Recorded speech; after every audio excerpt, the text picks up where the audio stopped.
Praise lord. ఈరోజు దేవుని వాగ్దానము తేదీ జనవరి 26, 2026. యోబు గ్రంథము 33వ అధ్యాయం 27-28 వచనములో, అప్పుడు వాడు మనుషుల ఎదుట సంతోషించుచు ఇట్లని పలుకును, యథార్థమైన దాన్ని వ్యత్యాసపరిచి నేను పాపం చేసి తిని, అయినను దానికి తగిన ప్రతీకారము నాకు చేయబడలేదు. కూపంలోనికి దిగిపోకుండా నా ప్రాణమును ఆయన విమోచించి ఉన్నాడు. నా జీవము వెలుగును చూచుచున్నది. ఆమేన్. ఈ మాట సత్యమైంది. ఒక భక్తుని అనుభవంలో నుండి ఇది పుట్టింది. ఇది దేవుని వాగ్దానం లాంటిదే. దేవుడు ఇంతకుముందు ఏం చేశాడో ఇప్పుడు కూడా అదే చేస్తున్నాడు. ఈ ప్రపంచం ఉన్నంత వరకు ఆయన ఈ పని కొనసాగిస్తూనే ఉంటాడు.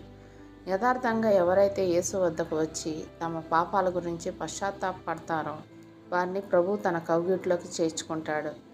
ఎవరైతే పొరపాట్లు చేసి తత్ఫలితంగా శ్రమలు అనుభవిస్తున్నారో వారిని ప్రభు కనిపెడుతూ ఉంటాడు. ఈ మాటల్ని మనం అన్వయించుకోలేమా? మనం పాపం చేయలేదా?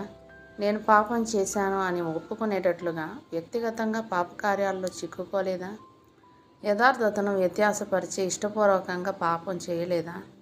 అందులో ఏం ప్రయోజనం లేదని తెలుసుకునేంత వరకు పాపం చేసి నిత్యమైన నష్టాన్ని అనుభవించాం కదా. కాబట్టి ఈ విషయాన్ని యథార్థంగా ఒప్పుకుంటూ దేవుని వద్దకు వెళ్దాం.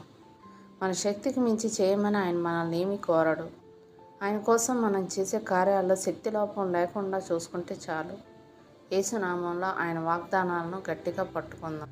మనల్ని మింగడానికి నోరు తెరుచుకొని సిద్ధంగా ఉన్న నరకానికి ఆయన మనల్ని అప్పగించడు. ఆయన మనకు కొత్త జీవితాన్ని, కొత్త వెలుగును అనుగ్రహిస్తున్నాడు. అలాంటప్పుడు మనం ఎందుకు నిరాశపడాలి? ఎందుకు సందేహపడాలి? విరిగి నలిగిన మనసు గలవారిని ఆయన ఎప్పటికీ తృణీకరించడు. ఆయన ఏం చెప్తాడో దానికి కట్టుబడి ఉంటాడు. మన అపరాధాలన్నీ క్షమించబడతాయి. శిక్షకు పాత్రులైన వారు ఉచితంగా క్షమాపణ పొందుతారు. దేవుడిచ్చిన వాగ్దానాన్ని స్వతంత్రించుకొని ఆయన కృతజ్ఞతాస్తుతులు చెల్లించుకుందాం. అట్టి కృపా ధన్యత దేవుడు మనకు అనుగ్రహించునుగాక. ఆమేన్. దేవుడు తన పరిశుద్ధ వాక్యం మన వినికిడి అందు దీవించునుగాక. ఆమేన్.